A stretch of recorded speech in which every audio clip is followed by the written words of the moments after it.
Alright, this video is the continuance of the previous videos with regard to common law actions, and it is about strict liability. Okay, strict liability is part of law of torts, and the rule originates from the case of Rylance against Fletcher that explains clearly on the action. Okay, in this particular case, Rylance and Fletcher, Fletcher, F, owned a mill and built a reservoir, like takungan air yang besar, on his land in order to store water for use in the mill. R, which is Rylance, owned coal mines, right, which extended underneath the land on which mill was built. So basically mines ni dia ada dia punya shaft kan, and then dia gali kan, ada lubang kat bawah sana kan.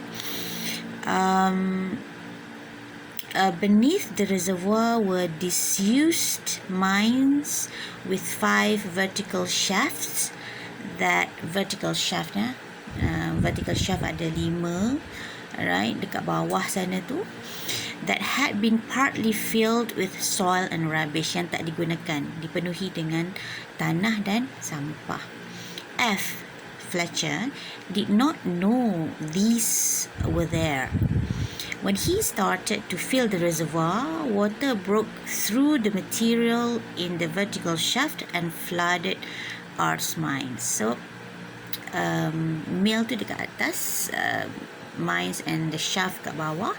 So they don't know that dekat bawah tu sebenarnya ada shaft, and that connected to the coal mines. Yeah. So the facts of Rylance and Fletcher were similar to situations in which actions of nuisance might have been used, except that there was only an isolated escape and no ongoing problem. Macam lebih kurang sama kan dengan nuisance yang saya bagi lecture sebelum ini. Nuisance mengganggu atau kacau ganggu ke tanah orang lain dan sebagainya. But then apa beza dia ialah it is not ongoing. It is not within a period of time, but sekali, an isolated escape and not ongoing problem. In finding that Fletcher was liable in this particular case, Justice Blackburn said a person who, for his own purposes, brings onto his land and collects and keeps there anything likely to do mischief, if it escapes, must keep it at his peril, and if he does not do so, is prima facie answerable for all the damage which is the natural consequence of its escape. So Justice Blackburn creates a law, creates a principle or a rule with regards to strict liability, which is some kind of different from nuisance, right? And please take note that Rylance and Fletcher is the landmark case for strict liability. Right. Another case, another Malaysian case, that follows, that applies the principles in Rylance and Fletcher, is the case of Woon Tan Kan, deceased, si mati, and others against Asian Rare Earth Syndrome Berhad, right? Where Supreme Court compliance with the statutory requirements alone is not a Supreme Court compliance with the statutory requirements alone. Compliance with the statutory requirements alone is not sufficient to prevent suits from third parties allegedly affected by the emission of harmful discharge, particularly from industrial activity. Right? Asian Rare Earth had been licensed under the Atomic Energy Act 1984 to handle and store radioactive materials.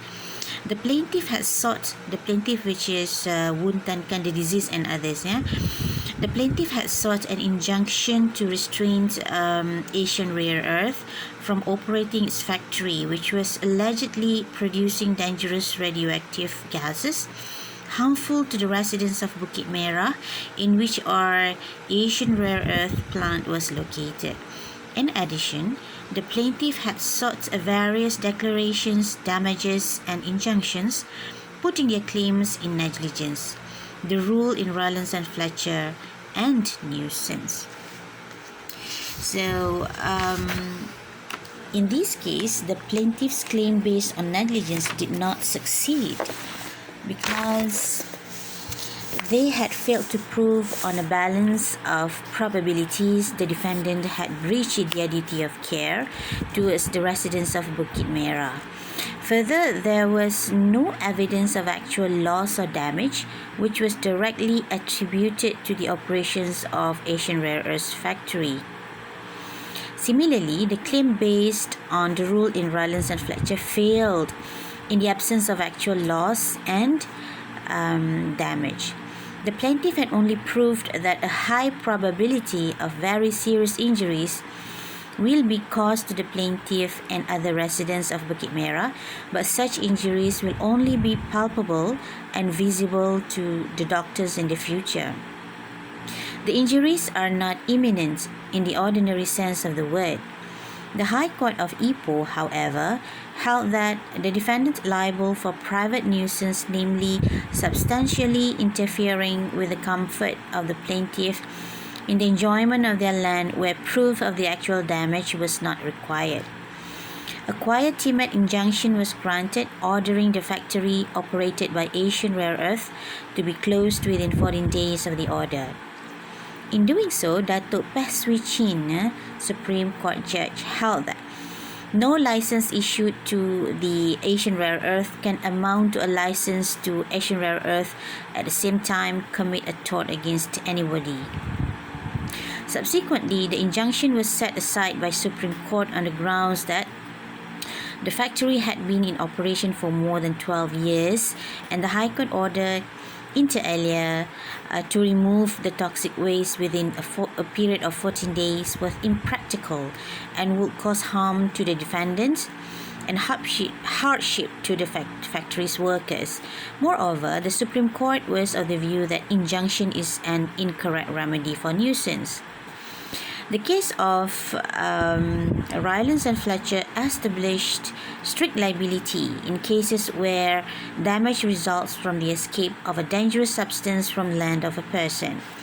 This meant that there was no need to prove that the defendant was at fault in any way.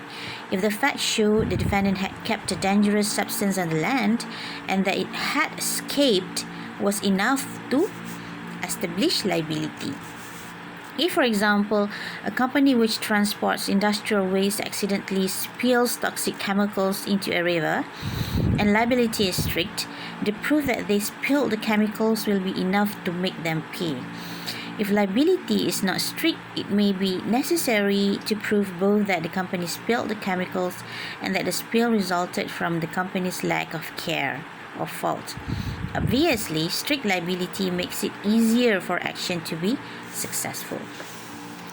In the 20th century, however, there has been erosion of strict liability and a tendency to make liability for damage dependent on proof that the defendant was at fault. So this is about strict liability. Okay, see you in my next video on standing to sue.